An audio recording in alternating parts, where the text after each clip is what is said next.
मी Kaushika. Accept आणि expect हे दोन शब्द बोलताना माझा नेहमीच गोंधळ होतो. तुमचा पण होतो का? पण या दोन शब्दांमध्ये ना एक इक्वेशन आहे. ते म्हणजे जेवढं जास्त आपण स्वतःला एक्सेप्ट करू तेवढं कमी आपण लोकांकडनं एक्सपेक्ट करत असतो. आणि ते खरं आहे.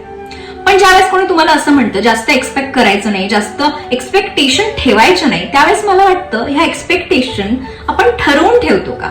तर नाही.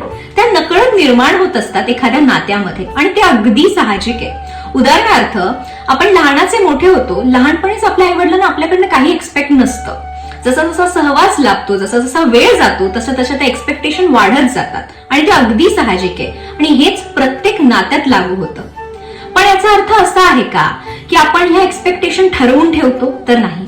त्या आपोआप अगदी नकळत निर्माण होत असतात. पण त्यामध्ये कुठे थांबायचं त्याला एक्सेप्टन्स म्हणतात. तुम्हाला याबद्दल काय वाटतं मला कमेंट्स मध्ये नक्की सांगा. थँक्यू.